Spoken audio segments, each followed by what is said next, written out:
So today we're doing something a little bit different, going away from the usual fandoms that I cover here and moving into the realm of musicals. So I'm actually going to be showing you my Hades costume from the musical Hadestown. Something I was supposed to go see on Broadway this year, but you know, the world is kind of upside down at the moment, and I had the tickets booked and my show and my flights have been cancelled.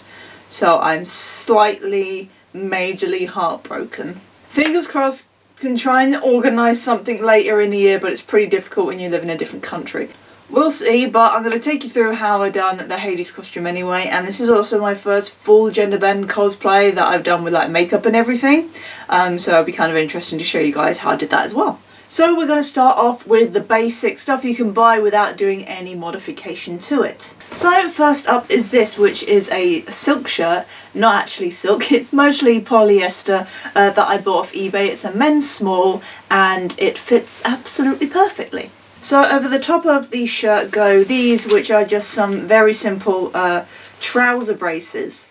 These aren't something you actually see on the costume, they're something I notice is worn underneath, thanks to Patrick Page's Instagram, which is just perfect for reference images, and I have been using it a lot to try and get my Hades to look as good as I can get it. So this just stops your trousers from falling down basically, so you don't have to wear a belt, and a belt won't interfere with the sort of how the waistcoat sits as well.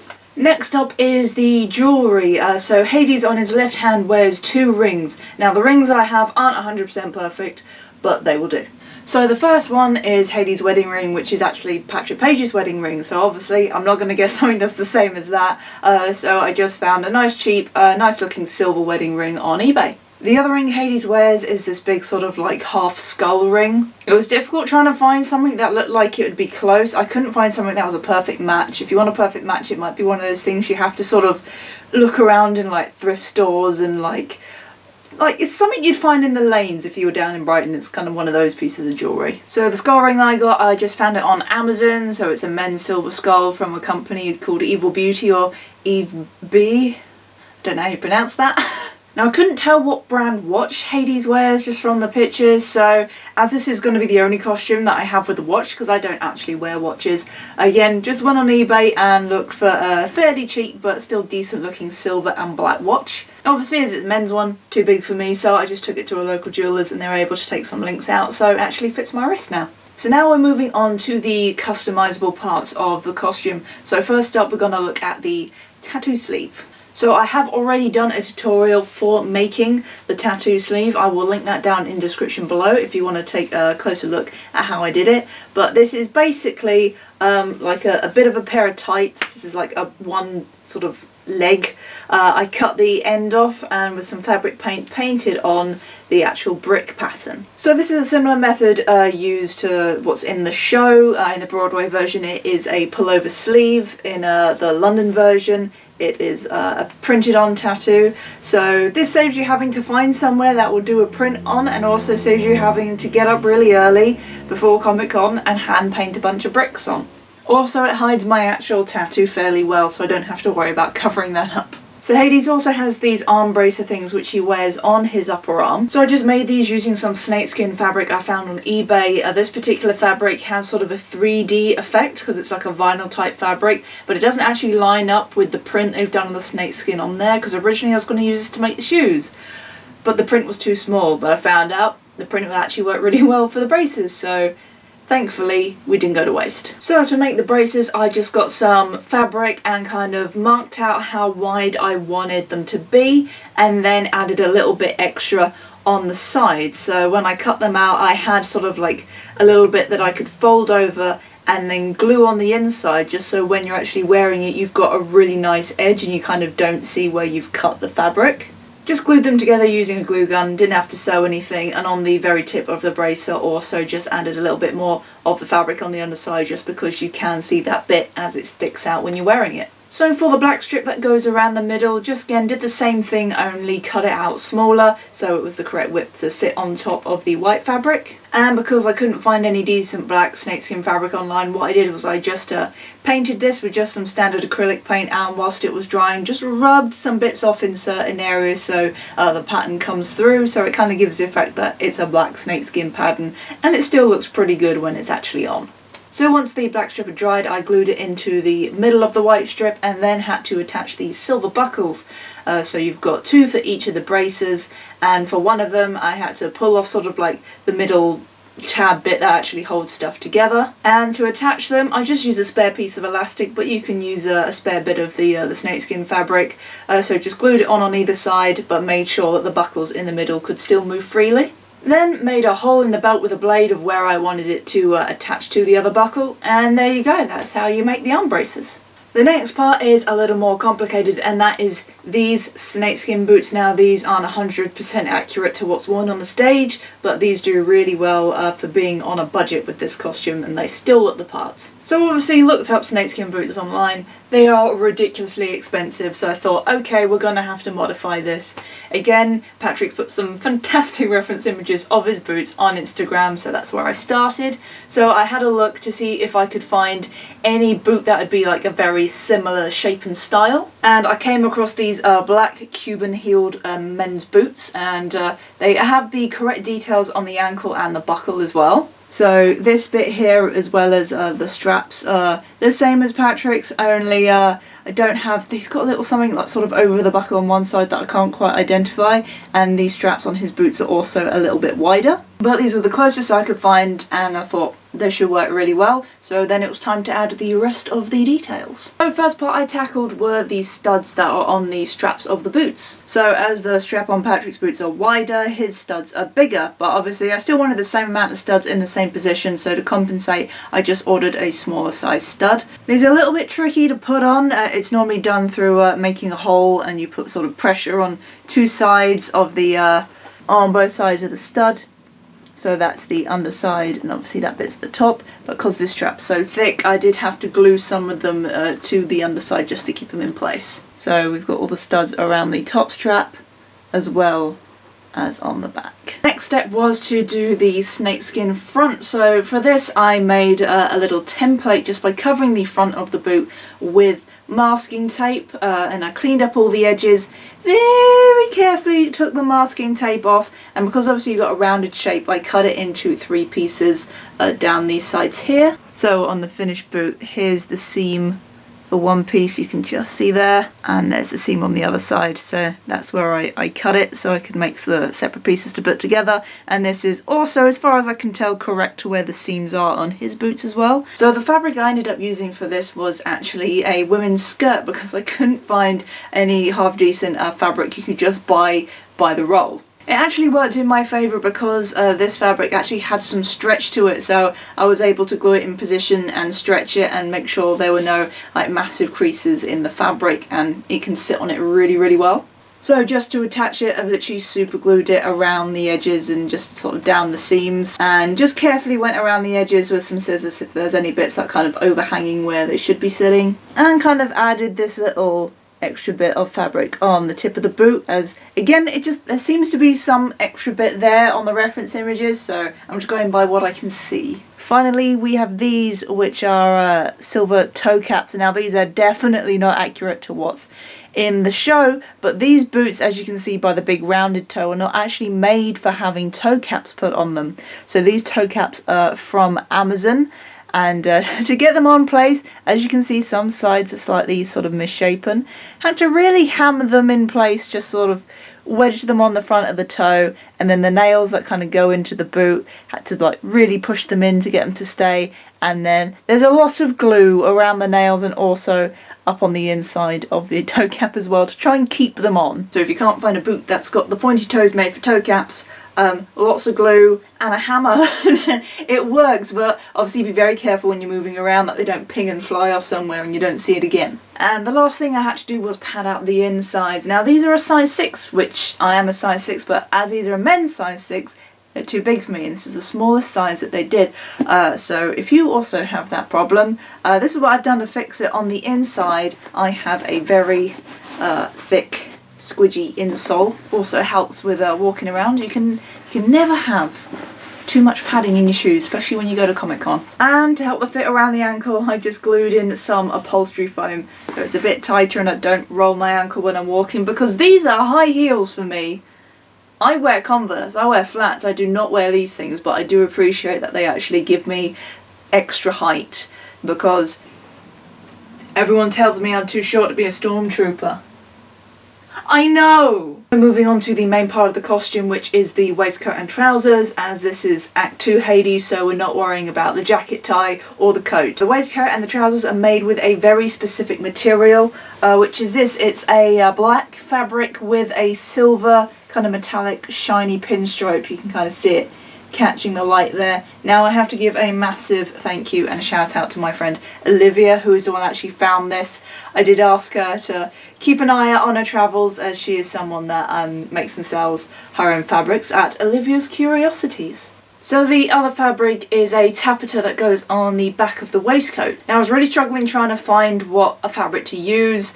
There's not any good reference pictures of the back of Hades' waistcoat. I could tell it was red, but I couldn't tell if there was a pattern on it. It looked like there might be. My friend Miracle Cosplay, who's also cosplaying as Persephone, was able to find me a really good reference image, sent it to me on my lunch break at work. So then I spent the day trying to find a fabric that would actually match or be very similar to what Hades was wearing.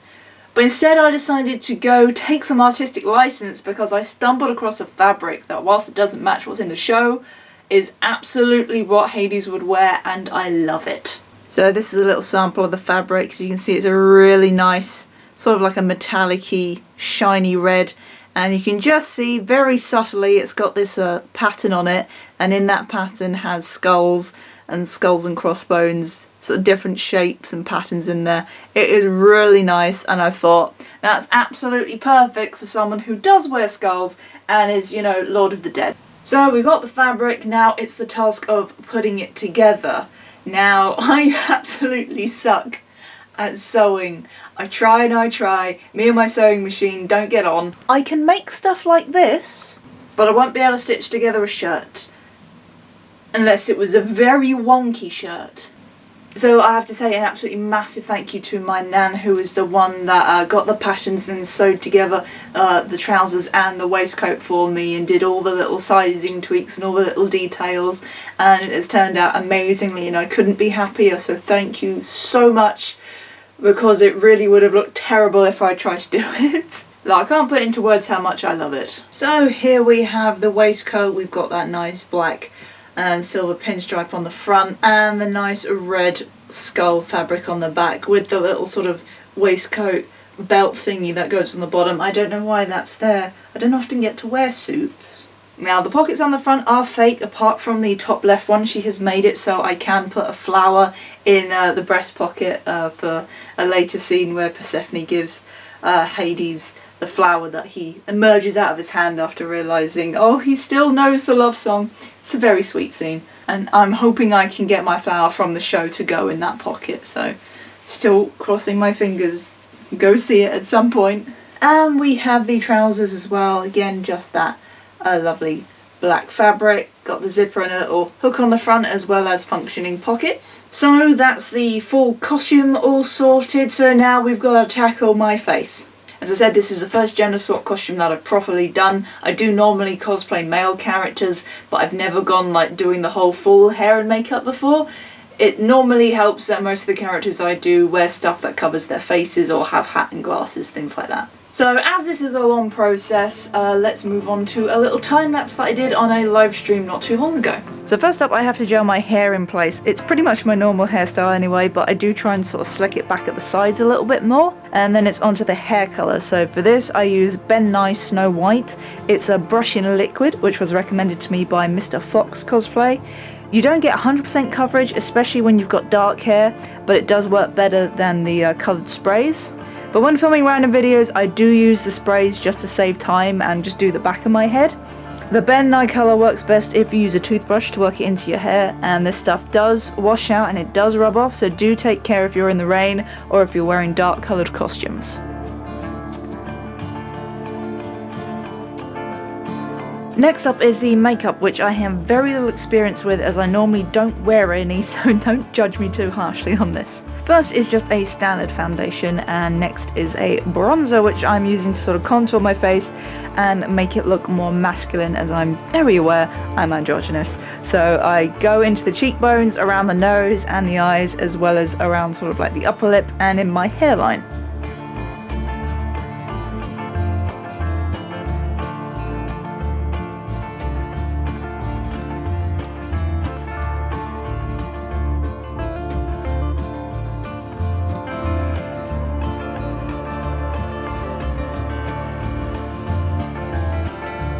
Next is just some brown eyeshadow, so I go back over the eyes with this, the top of the cheekbone, and I start to add some more lines to my face to try and make me look a bit older.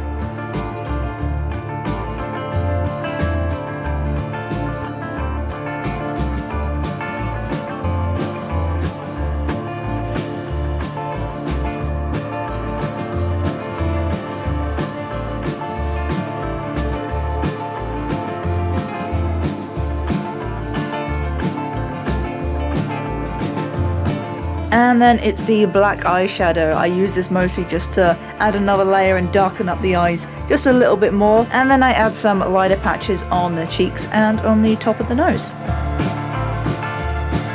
Now it's time to fill in the eyebrows and make them darker and wider. I didn't have an eyebrow pencil, so for this I'm just using a black eyeliner pencil. Lastly, we have to tackle the beard. For this I use black and white Snazzaroo face paints. So I start by doing a base colour of like a dark grey before I go over the top with the white. So basically it matches the way that my hair looks with the hair colour in it, and it's not just this brilliant sort of white paint I've just slapped on my face, and it also just helps make it a little bit more natural and looks good on camera and to the eye as well, considering that it is paint and not a natural beard.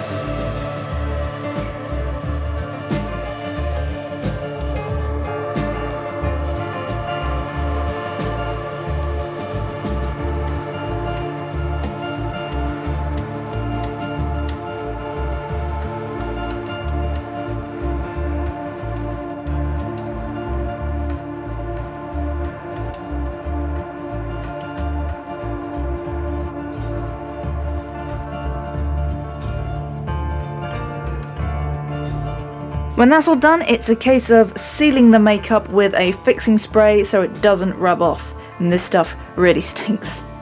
And there you have it, that's the full Act 2 version of Hades. So far he's only been worn around the house for live streams and random TikTok videos, but I hope I can take him to the show later this year, and maybe if there's anyone around the London area that wants to do a Hades group cosplay, let me know, because I would totally be down for doing one of those for like a photo shoot or Comic-Con or whatever. So thank you very much for watching. I hope you enjoyed this little look at sort of the other side of my life that's away from the Star Wars and the superheroes. Musicals are a thing that I've been sort of part of since I was a little kid. I've never been like super into sort of musical theatre fandom, as it were. I'm only really starting to see that side of things now.